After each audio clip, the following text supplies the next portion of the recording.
The word January comes from the Roman god Janus, Janus. And this god had two faces, one looking forward, one looking backward. And so it is appropriate that the first month of the year be named after Janus, because it gives us an opportunity to look at the year past and also to look at our future. So what was the year past for you? What were its joys? What were its sorrows? What were its successes? What were its failures? What did you learn? And what did you forget? I wager that the positives outweigh the negatives by a wide margin, because we are all blessed by God richly and wonderfully. One thing about the future that is certain, and that is that it is full of uncertainty. No one has a crystal ball. We can't see what's ahead of us. But we have hope. We have confidence in the love and blessing of God. How richly we are blessed, all of us, not just in material ways, but in the things that are most important. In the way of faith, the values of life, the way of family, the way of friendships with others. We have been richly blessed, all of us. And today we look forward to the blessings to come. The church on the first day of the year, the first day of the new decade, gives us Mary, the feast of the solemnity of Mary, the Mother of God, as a great model of faith for us. And she is a unique model of faith. We look at our readings today. The first reading was a blessing from the Old Testament. No doubt Jesus learned this blessing in the synagogue school at Nazareth when he was growing up. It's a blessing that we often use ourselves. It's a blessing that we apply to the new year.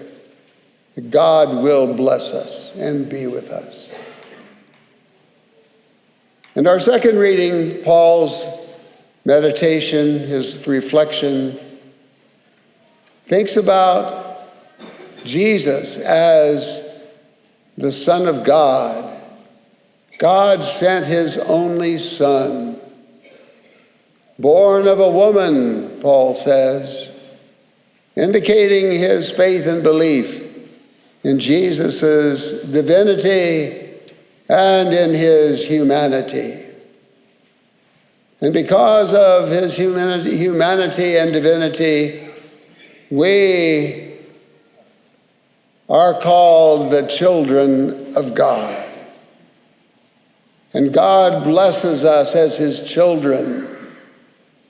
And God will bless us in this coming year as well.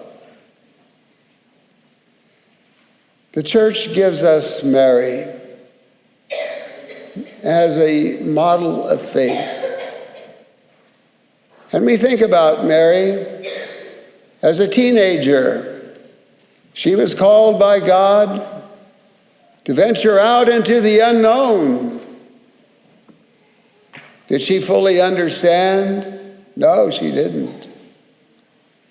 But she trusted in God, trusted in his blessing, his presence, in his plan for her, and his plan for the world. She trusted, she had confidence. You could not shake that confidence in Mary.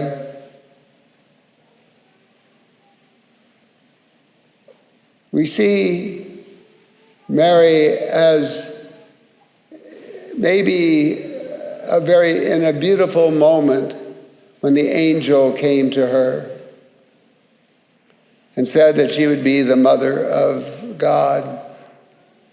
But you know, for Mary, it meant being an unwed mother in a small town where everybody knew everybody's business, and the gossipers could make your life miserable. But she trusted in God. We see Mary in Luke's gospel when Jesus was 12. And they finally found him after 3 days of him missing. Can you imagine the fear that they must have had for him? But still, they trusted in God. They put their trust in God who would not desert them. And they found him in the temple. Did she understand? No, she did not, Luke tells us. But she treasured all these things in her heart. The most challenging moment to Mary's faith, of course, when she witnessed his suffering, his dying on the cross.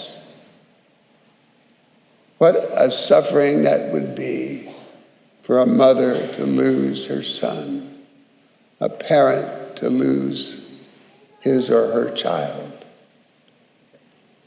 But Mary did this with faith, with confidence